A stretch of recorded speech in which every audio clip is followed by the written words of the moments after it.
foster care and who was actually baptized by Archbishop Naumann on the Feast of St. Joseph last year. So I'm here as an adopted mother. I'm also, my husband and I have served as a host family for Safe Families for Children, which was mentioned earlier, and also as an adoptive person myself. I was the child of a crisis pregnancy, and my mother and I were abandoned by my biological father, and I was adopted by the most generous of men when he married my mom when I was 3 years old. So I have a lot of personal reasons to be here. I'm here today to urge people of faith and to ask all of you to go back and urge people of faith to hear the cry of the orphan. And it seems apt to say that the child in foster care is the modern orphan of our time. I am moved by the state of the current foster care crisis, everything that was described today, the reality that abortion is preferred as a choice to adoption by a ratio of 50-1, and the dire urgency that we all agree exists. But I'm motivated most of all by my gratitude to those women to whom I owe my own life and the lives of my children, and to the generous gift of fatherhood of the man I call Dad. So those are the things that compel me to speak out and write, and together with my husband to mentor couples who are interested in this but overwhelmed by the process. So from our panelists, you heard many of the compelling statistics about children in foster care, both in terms of the reasons for entry into the system, the effects of any contact with the system, and some ideas of concrete responses, some really remarkable and very hopeful ideas, especially, for example, as we see in Los Angeles. So there's no dispute that I heard today about the need that exists and the need for renewed attention and effective reform. And there's much to be done, and I'll just mention a couple of these, some of which have been mentioned already. First and foremost, we need to do more to support families in crisis so that they don't fall into the foster care system in the first place. Safe Families for Children is an example of a program that's doing that. We need to do more to accompany parents whose children are in the foster care system to get them the help and support they need to be able to parent successfully their children. We need to do more to prioritize, and some of these don't always go together, so that's the challenge, but we need to do more to prioritize the adoption of foster care children who cannot be reunited with their families while they are still adoptable, and that's not a very nice way to put it, but that's the reality, while they're still adoptable and relatively unharmed by their experience. We need to do more to support foster and adopted parents. Lisa Ann Wheeler has a great article in National Review today on this point, especially those who welcome children with significant medical or emotional needs. And we need to do more, I think, to make adoption a more meaningful option for women who are unwilling or unable to parent and who think that abortion is their only realistic alternative to parenting.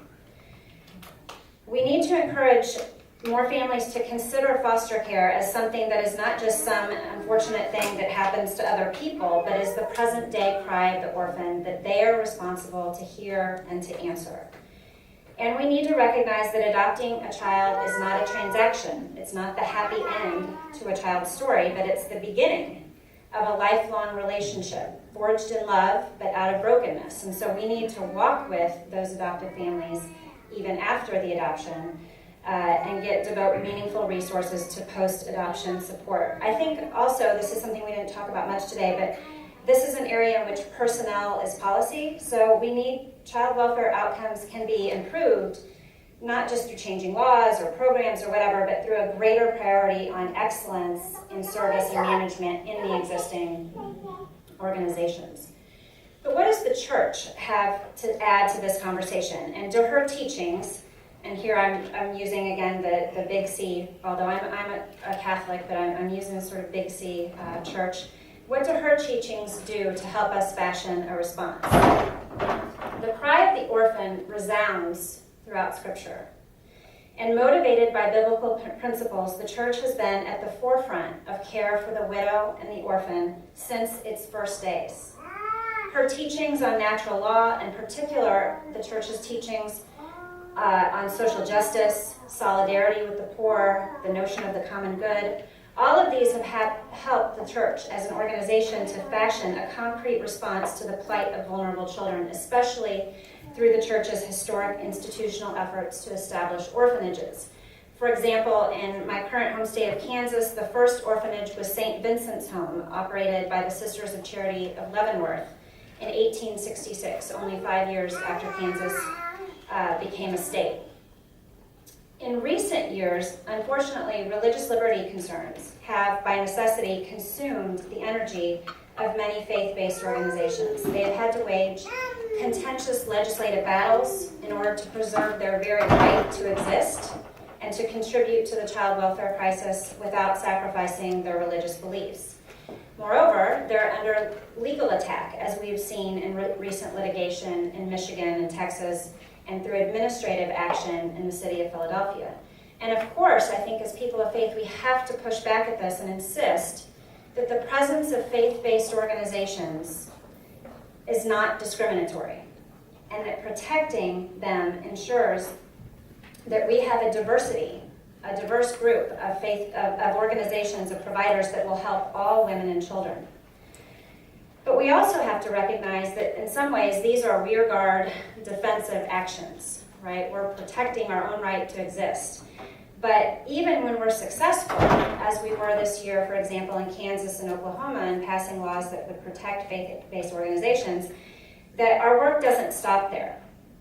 Oftentimes in church communities, and I think this is especially the case in Catholic ones, we expect our institutions to be the place where initiatives and programs and policies should issue. And there's wisdom and efficiency in this. And Speaker Ryan spoke very movingly about the importance of the role of mediating institutions this morning at the prayer breakfast, like churches, Catholic charities, things like that. And the importance can't be overstated.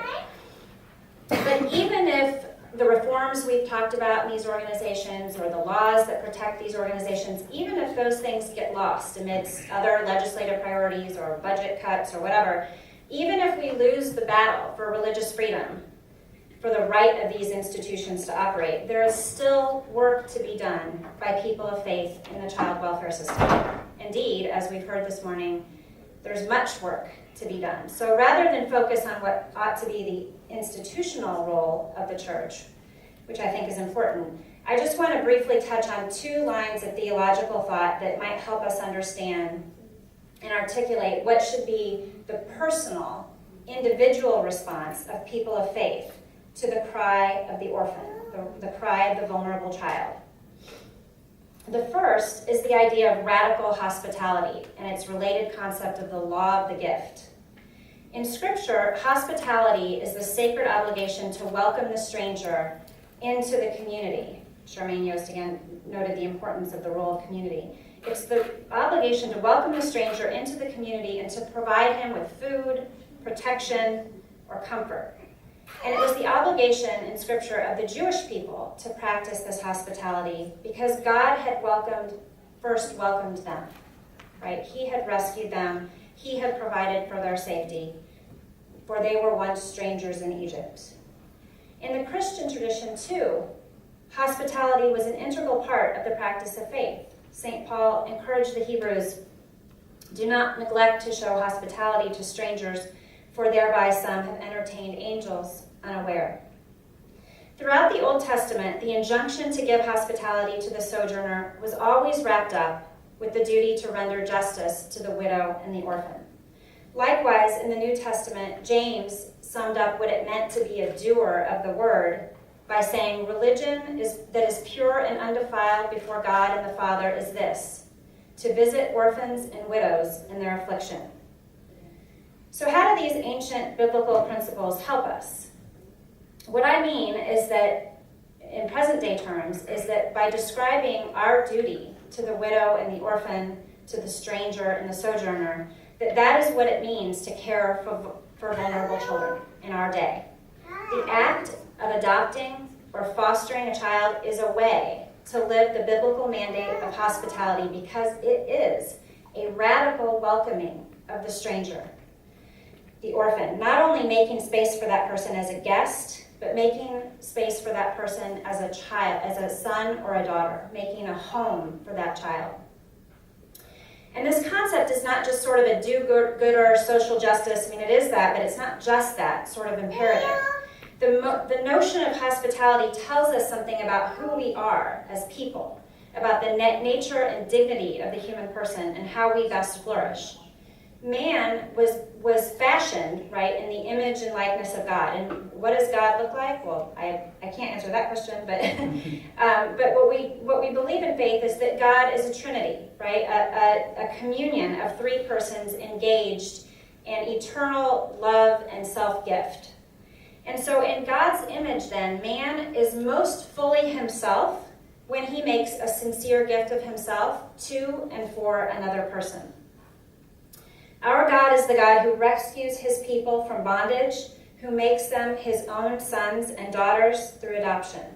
And so in his image, we are called to do the same. This notion of the law of the gift is often used in Catholic social teaching also to describe the generosity of spirit, the attentiveness to the common good that should motivate our actions in all realms, especially it gets used a lot in economic matters.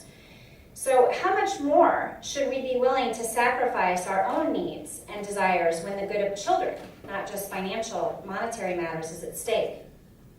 The late Cardinal George put it this way: give and take, tit for tat, pay to play, so many of the normal ways of dealing with things don't apply when it comes to children.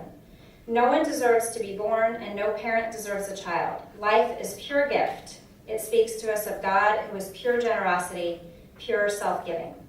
So in the concrete context of vulnerable children in need of care, radical hospitality or self-gift means that the entire foster or adoption experience has to be marked by the understanding that what is happening is based on self-gift and ought to be ordered solely toward the good of the child.